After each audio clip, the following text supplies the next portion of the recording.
میرے آقا صلی اللہ تعالیٰ علیہ وسلم کی بارگاہ بکسونا میں ایک صحابی حاضر ہوتے ہیں. عرض کرتے ہیں یا رسول اللہ صلی اللہ تعالیٰ علیہ وسلم میں قرض کے بوجھ کے نیچے دبا رہتا ہوں, تنگ دستی کا شکار ہوں. اپنی طرف سے میں نے بڑی کوشش کی کہ میرا قرض اتر جائے اور کم از کم 2 وقت پیٹ بھر کے کھانا ہی میسر آ جائے, لیکن بات نہیں بن سکی, اس لیے آپ کی بارگاہ میں حاضر ہو گیا ہوں. تو میرے آقا صلی اللہ علیہ وسلم نے ارشاد فرمایا میرے صحابی 3 کام تم کر لیا کرو. کتنے جی؟ 3 کام. تھوڑا سوچیے آواز. 3 کام تم کر لیا کرو, تیرے گھر میں خیر و برکت کی میں ضمانت یہ دیتا ہوں. صحابہ کرام علیہم رضوان ارشاد فرماتے ہیں ہم نے اس صحابی کو بڑا تنگ دست دیکھا, لیکن جب اس نے نسخے پر عمل شروع کر دیا تو رب تعالیٰ نے اتنا نوازا کہ اب وہ مدینہ شریف کی گلیوں میں جھولیاں بھر بھر کے خیرات کرتا تھا, دولت ختم نہیں ہوتی. اچھا میں تحدیث نعمت کے طور پر اپنی بھی بات بتلا دوں. میں نے جب یہ نسخہ سنا نا تو میرے بھی حالات کچھ ایسے ہی تھے. الحمدللہ جب سے میں نے عمل کیا رب نے بڑا کرم کیا ہے. یار بالکل میں ایک اشارہ کرنے لگا ہوں. بیسیکلی میں ریلوے کے اندر ملازمت کرتا تھا, لیکن سرکار کا کرم دیکھو 3 مرتبہ حج کیا اور تقریباً 20 مرتبہ سرکار کے درپا کی حاضری نصیب ہو. اس لیے جو بھی عمل کرے گا بس اس پر بھی کرم ہو جائے گا.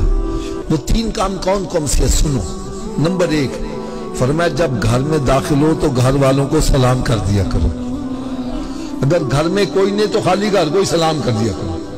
دوسرا کام فرمایا 1 مرتبہ مجھ پر بھی سلام بھیج دیا کرو. اور تیسرا کام فرمایا 1 مرتبہ سورہ اخلاص پڑھ لیا کرو. اب تینوں کام کیسے کرتے ہیں میں پریکٹیکل کر کے بتلانے لگا ہوں. جیسے میں گھر میں داخل ہوا تو اونچی آواز سے کہتا السلام علیکم, پھر عائشہ سے کہتا الصلاۃ والسلام علیکہ یا رسول اللہ وعلی آلکہ واصحابکہ یا حبیب اللہ, بسم اللہ الرحمن الرحیم, قل هو اللہ احد اللہ الصمد لم یلد ولم یولد ولم یکن لہ کفوا احد. یہ کام مشکل ہے کہ آسان ہے؟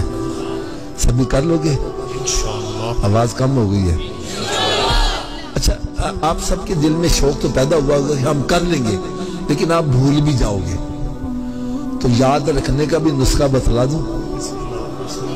یاد رکھنے کے 2 نسخے بتلا دوں. پہلا نسخہ یہ ہے جو بھی ملے اس سے کہا بھائی تم ہی 3 کام کر لے گا, بھائی تم ہی 3 کام کر, بھائی آپ بھی 3 کام کر لیا کرو. جب آپ کسی کا بھلا چاہو گے تمہارا بھلا خود بخود ہی ہوتا چلا جائے گا. اور دوسرا نسخہ کیا ہے, آپ اپنے گھر میں داخل ہو گئے, بعد میں یاد ہو میں 3 کام کرنے سی, تو بھائی گھر سے پھر باہر آ جاؤ, پھر داخل ہو گئے 3 کام کر لیں. کیا بات 2-4 مرتبہ کرو گے پکا یاد ہو جائے گا. دیکھو یار نا ساڈے چک نا پنجابی جی کہندے نے جے ایک کام کرو بہتا فائدے ہون نا, کہندے ناکلے چوپڑیاں تے, اور یار سرکار دے نسخے تے عمل کرو تو دیکھو چوپڑیاں بھی ملن تے کنیاں ملدیاں نے. سلام کرو گے گھر والےاں نوں 10 نیکیاں سلام دیاں, درود و سلام پڑھو گے 20 نیکیاں ہو دیاں, تے ایک دفعہ سورہ اخلاص پڑھو گے 10 پارے تلاوت کرنا ثواب بھی نال ملتا جائے گا. دین کی بات پھیلانا صدقہ جاریہ ہے.